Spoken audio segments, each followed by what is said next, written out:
Welcome, and bienvenidos to Tech and Tequila, the podcast where everyday tech meets the blue agave fields and conversations flow as smoothly as the tequila that you're hopefully savoring in your glass. I'm Kat Lopez Shelby, your guide through the fascinating world of technology. Here, we explore the cutting edge of tech, dishing out on the latest in AI, gadgets, and tech that is innovating and shaping our tomorrow. All while hopefully you are enjoying and savoring Mexico's traditional spirit signature drink, tequila. We strive here to help you so that at the end of the day, you're not like, I need a drink. Instead, you're able to savor that wonderful adult beverage at the end of the day. With each episode, we'll dive into the digital and the distilled, bringing you interviews with experts who stand at the crossroads of technology, from creators behind the latest tech to artisans crafting amazing things.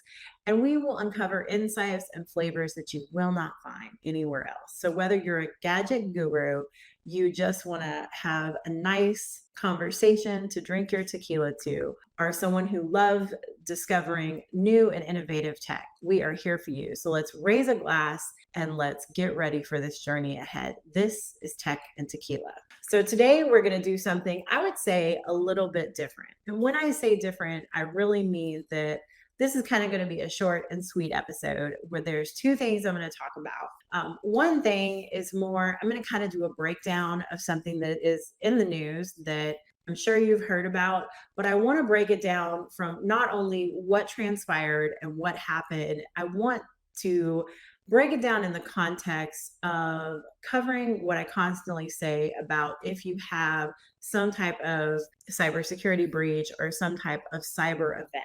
And I'm going to start with that because I think that's the easiest to start with. So I know I've talked about it a couple of times, but when there is a cyber incident, first off, I always say you need to have a plan, and it needs to be something that you at least have run through a little bit, tried to run through. People know what to do. But the thing is, when you have one of these incidents, one of these experiences, here's what's going to happen to your business. So you're going to possibly have some financial losses. You're going to have reputational damage, possibly, maybe some legal troubles, regulatory fines. And obviously the biggest concern would be a profound erosion of customers and customers trusting you. And I know that I've said it before, but I'll say it again. If you think that you're too small to have an incident, you're not. You don't necessarily hear about the pizza place down the street having an incident or being hacked, but a lot of that has to do with they're not, under the same type of scope. While we all want everybody to do the right thing and let everyone know what's going on, we know that businesses don't always do that. And so today we're going to use an example that I'm sure you've heard in the news over and over again. And that is for United Healthcare Group's payment processing subsidiary, Change Healthcare. I'm sure that you've heard that they had a cyber attack that right now they like to say may have led to a breached patient data. But let's just say that, if you read a little bit, you look into it, you watch some news on it, it has actually been called the biggest unprecedented attack currently in the US healthcare system. So it is absolutely affecting. So let's go over a couple of key things that happened. Just if you haven't heard about it, we're going to cover it. So in a letter, the Department of Health and Human Services for Civil Rights said that given the unprecedented magnitude of this cyber attack, that they would investigate whether there was a breach of protected health information occur and assess the company's compliance with health privacy laws. So this kind of goes back to that compliance. And now we're like, ooh, what's going on? The second thing is, obviously stop. 5, 4, 3, 2, 1. The second thing is that I want to cover the fact that there have been at minimum at least 6 class action lawsuits filed in response to the February 21 hack. So more probably on the horizon. Some of the things then that you can read online is that people are alleging that Change Healthcare failed to take responsible security measures to protect confidential health and personal information of millions of Americans following what is being seen as the most significant data breach impacting the US healthcare system. So now I've said that twice, but that is, basically what's being run around. The other thing is that, obviously everyone is getting involved and everyone's saying, but most importantly, I think that while obviously the breach is important, it's also how is this affecting their customers and how is it affecting their customers' clients? And I think that you've seen that, you know, there's lots of different numbers online, but up to like $30 million a month, up to all these expenses, because people who use this particular processing system, and if you didn't know, this is how they file to insurance companies and they get paid. So this is how they file to Medicare. This is how they file to Medicaid. This is how it's basically it's a payment processing system for claims. So whether it's a pharmacy or it's a hospital or it's your local clinic, these are the types of institutions that are affected by this. And what that means is, obviously, if you're an everyday client going to pick up your medication, there are people that have just paid out of pocket because they didn't have a choice, because they're like, I need this medication, I can't be without it, up into somebody who owns a clinic who's like, how am I going to pay my employees? How do I pay my insurance premiums? How do I take care of this when, let's say United Healthcare and Change Processing, which was affected, is what's taking care of everything. Like, how are they bringing in money up into hospitals? And I know that I read somewhere that one hospital said it was costing them like $30 million a day. Obviously, this is ongoing, so there's going to be lots more information coming out in the future. There is one thing that I want to point out that Mr. Rick Pullock, the president and CEO of the American Hospital Association, said in a statement that the Change Healthcare cyber attack is the most significant and consequential incident of its kind in the U.S. healthcare system in history. So now reportedly, this is a attack. They've said that about 6 terabytes of highly selective data has been leaked or included in this. And that's going to be medical, dental records, payment information, private client information. So just similar to something that I talked about recently, we don't have the full details and probably won't have the full details of everything for several months. I mean, this is an ongoing thing. So obviously, because Change Healthcare works in the healthcare, they're bound by HIPAA. So they're going to get, I'm sure, fines, settlements, all that's going to come into play. As I was saying previously, one of the big things is money. So the big number that they say right now is there's 100 million. That's how much the US healthcare providers are losing approximately daily because of this attack. And obviously that is, it's an estimate. It's not the end all be all. But so if you look at this attack and we break it down in the context of what I said, financial losses. So obviously we don't know what is going to happen with Change Healthcare and what financial losses, what, legal troubles, what regulatory fines they're going to face based on this, because there has been some, while nothing is said beyond a shadow of a doubt, there has been some concerns that really what is going on is that they didn't have everything up to par, and that's going to come out. But when you talk about financial losses, $100 million a day, while that's not what Change Healthcare is dealing with, that is what all their clients are dealing with. That's a lot of money to be looking at. And, if you're a smaller, doctor's office or clinic, just imagine that you can't bill your patients and what that's doing to you. Obviously the reputational damage, I mean, the fact that, everyone from the president's administration on knows about this. I mean, I think it goes without saying that it's going to have a profound effect, especially on Change Healthcare, but more than likely, we're going to see some things come out about compliance and regulatory and, additional assessment requirements that they are going to put in place, and definitely you're going to have a profound erosion of trust especially with their particular consumers, and that can be, when you say that, that can be from people who don't, have United Healthcare as like, okay, we have this, and then the companies that we're using are using this payment processing system. Well, now I can't get my medication. So the doctor's office, they're like, hey, we're going to have to look at another option as soon as this is up because we can't go through this again. So I think that's a good breakdown. It's quick, short, and definitely covers the highlights of it. But really what it comes down to is anytime you have some type of cyber event, some type of breach, something, you are going to deal with time, reputation, money. These are the things that are going to be affected. This is ongoing, so I'll be interested to see what happens in the following weeks because, that happened approximately February 21st, and we're sitting here and it's March 18th, so we're a couple of days from being a month out, and people are still being affected by it. It's not completely resolved at this point. And so, it's definitely affecting. The second thing that I wanted to talk about today, and is near and true and dear to my heart, is when you are a business.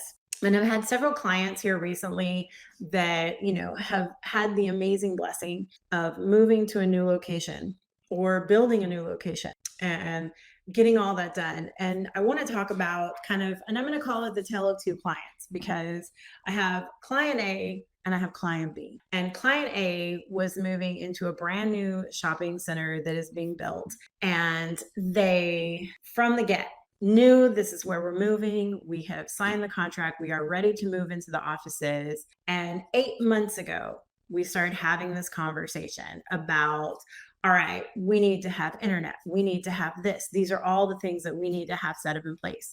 So immediately the first thing we do is I say, okay, do you have your 911 address yet? Do they have that established?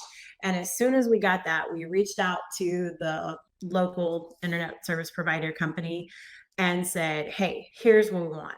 They want this service. Is that going to be available in the area? Because I know the location, I know the area, I said, hey, this shouldn't be a problem. I mean, they have this DMARC, they have this, fiber box literally like right on the corner of where they're at. Long story short, nothing moves at like, this is not the Flash when we're moving in this. But because we started this conversation several months ago, as they're looking to move in and be able to work from that location, they had 6 months of working with the internet service provider company to get the address put in, start the permits, get everything set so that they could bring services over super quick. Well, that's really not the right way to say it. I want to ixnay that. Take that out.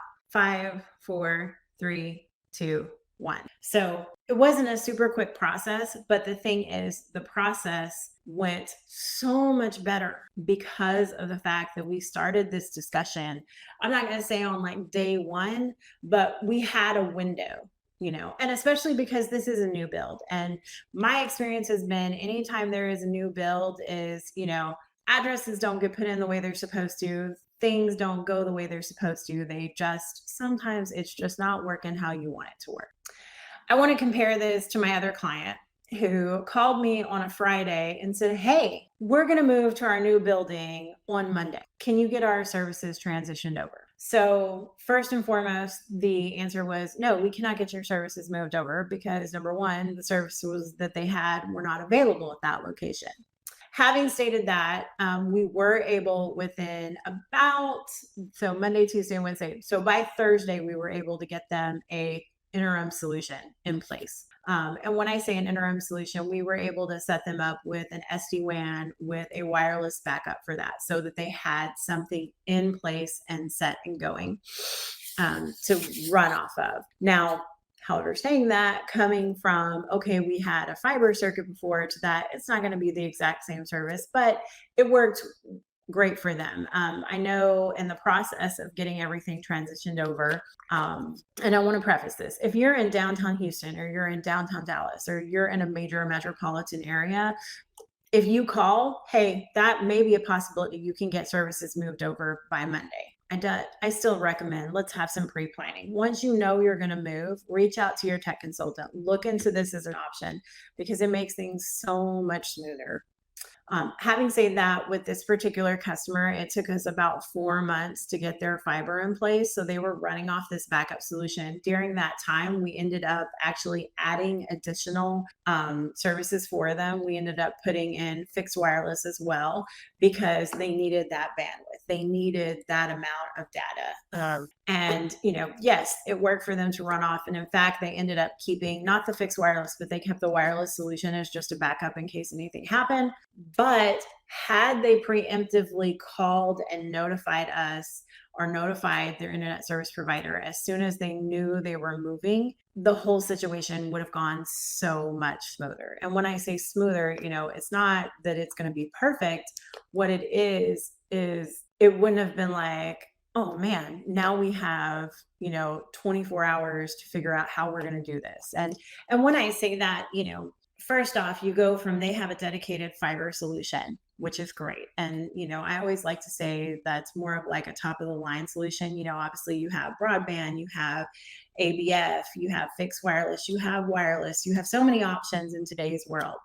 But, they had a solid solution in place that we had completely configured their network around. We had completely configured how they worked. Now we're working through this process to figure out, okay, what are mission critical software services, things that need to stay up? And, obviously with this particular customer, they needed to have their hosted phone system. They needed to be able to access their ordering software. They're a parts distributor. They needed to be able for their people who work in the field, their mechanics, to be able to go back to the office. So very, important things to think about. And the thing is, we needed to put a solution in place, even if it's temporarily, to make sure that their business continuity is working and going and they're not having any interruption in service. So yes, they moved in Monday, didn't get everything quite turned up until Thursday for them. So they had a little bit of like, we're kind of working. But I think to a certain extent, when you move from one office to another, you're going to have some glitches along the way. Obviously, once we ended up getting their internet back up, their fiber circuit in, everything was smooth sailing, and I always say this, the nice thing is when you have the time period where it's not rush, there's things to that. Number one, you're not paying any expedited cost. So you're not paying to have anything overnight shipped. You're not paying any type of, hey, we're doing this to try to rush this services. So that is, helps you financially, especially during a move, because nothing is cheap when you're moving. The other thing is that, there's time to make sure that network is configured. There's time. You can always, like if they were moving in on a Monday, we could have scheduled the test and turn up for the Friday before, as long as they had access to the building, to make sure everything was smoothly. Preferably I like to do test and turn ups Tuesday, Wednesday, Thursday, but hey, if we need to do it on Friday, we can. And, with both of those stories, we did find a solution. Obviously customer A, it took us quite a few months to get everything settled, but everything was in and ready to go before they even moved into the office. So ideal solution, hands down. And the reason that worked so well was because of the fact that they notified us of the move. They let us know of the dates they were looking. They gave us the address. We were able to have a conversation about, hey, we need the 911 address. Hey, I need to talk to the construction company.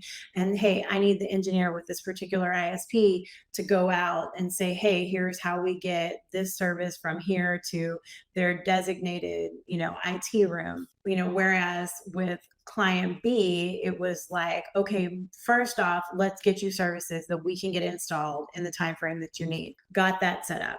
Then second off, all right, what is the time frame we're looking at? How long are you going to have those interim solutions while you're working through this? So I say this as these are some client interactions, customer experiences I've had recently, things to think about. And I know when you're in a business, especially if you're the president, you're the main CEO, you're relying on your CTO, you're relying on your CIO, you're relying on your director of tech to get these things done. And, full transparency, every day we see it is where these guys are overwhelmed. They just have so much on their plate, especially if you have a director of IT that has like 3 people on his staff, where it's one more thing. And stuff gets lost. I always say this is where it's really important to have some type of advocate, some type of consultant. Let's talk outsourcing within bounds that you feel comfortable with. But, it adds to all these solutions to help ease, I would say, everyday pressure that these guys are going through, especially if you have, let's just say if you don't have that position filled. So things to think about, obviously I'm going to go back when I talked about Change Healthcare is just going through and explaining, this unprecedented attack on healthcare, which is definitely going to create, I'm sure, some changes that we'll see in the oncoming months, as well as we'll get more information, more detailed about what happened. I'm going to say it again. Whenever you have a cyber incident, it's going to cost you money, time, reputation, and more than likely it's going to cost you all of the above. So something to think about. And the other thing is, hey, I want to make sure that when your business moves to its new and amazing location, that while any move puts you under, let's say, stress or under pressure, let's make that move as easy as possible. So when you're making that move, think about your tech stack. It can be as little as, hey, I need to update my 911 addresses on my hosted phone system, or hey, do we need to make sure that the building is networked appropriate? Do we need to make sure that we can get internet there? Like all these things. So some food for thought for your tech and tequila today. As always, I want to thank you so much for listening. I hope that this helped kind of give you some things to think about. I'm hoping that your business moves into an amazing new location and it is easy because it took time to think about, hey, I listened to this podcast and here's the things we need to go. So thank you so much for joining us. Please don't forget to subscribe and I appreciate you. Have a great day. Thanks. Thank you so much for tuning in to today's episode of Tech and Tequila. I hope you enjoyed our conversation today. To stay updated about all things tech and more, don't forget to visit us at our website, shelbyts.com. If you loved what you heard, remember to show your support by liking, sharing, and subscribing to our podcast. Your 5-star ratings and reviews mean the world to us and help us to reach more listeners just like you. So muchas gracias again for joining us with Tech and Tequila. Thank you so much. You learned a lot about tech, and maybe you had a nice drink of tequila.